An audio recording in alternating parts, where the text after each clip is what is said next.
Something amazing is happening right now, and most people have absolutely no idea. As of 2024, global debt has gone past $315 trillion, and that is not a typo, $315 trillion.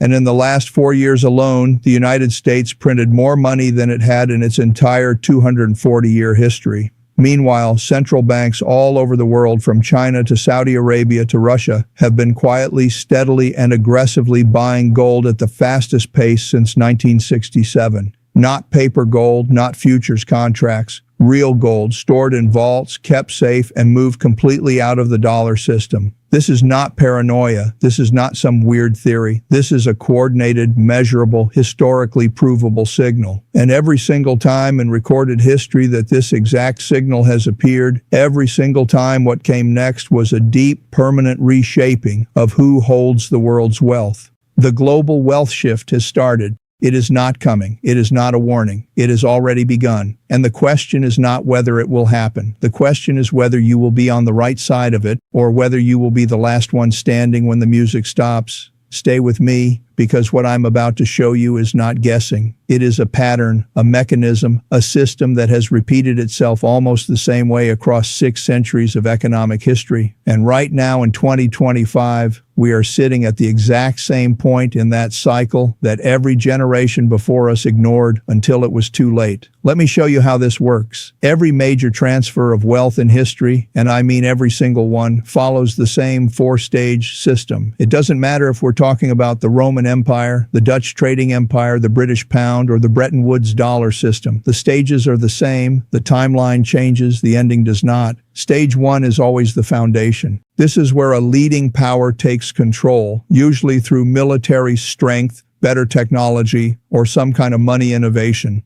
They build a system. They make the rules. And because they make the rules, they get way more benefits from the game.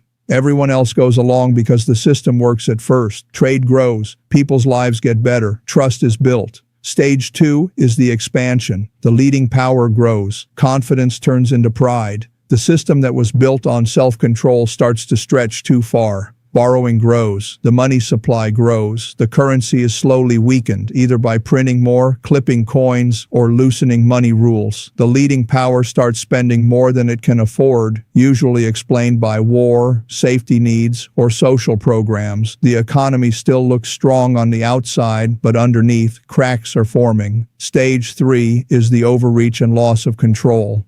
This is where things start falling apart in a way people can see. Debt becomes too big to handle. Inflation speeds up. The currency loses trust around the world. Rising powers, those who were watching, saving up, and getting ready, start to challenge the current order. World tensions rise. Partnerships change. Money starts moving elsewhere. The leading power answers with force or money tricks, but neither works for long. The system gets stuck in a loop it can't get out of. Stage 4 is the unavoidable result.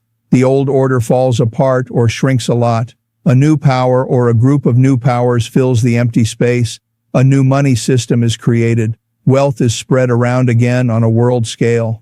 And the people who understood the change ahead of time, they don't just get by, they come out the other side with wealth that lasts for generations. The people who didn't, they watch their savings, their pensions, and their buying power disappear. 4 stages, the same every time. Let me prove it to you. Rome, 1st century AD, the greatest empire the world had ever seen. At its peak, Rome controlled 40% of the world's GDP. Its currency, the denarius, was the global reserve. Every trading nation in the Mediterranean, from Britain to Persia, settled their accounts in Roman silver. Stage 1 was finished. The foundation looked unbreakable. Then came Stage 2. Rome's military growth needed more and more money. Soldiers had to be paid. Borders had to be protected. The empire needed infrastructure, roads, aqueducts, grain shipments, and Rome, instead of cutting spending or raising taxes, honestly chose a different path. They started clipping coins, shaving silver off the edges, slowly lowering the amount of silver in the denarius.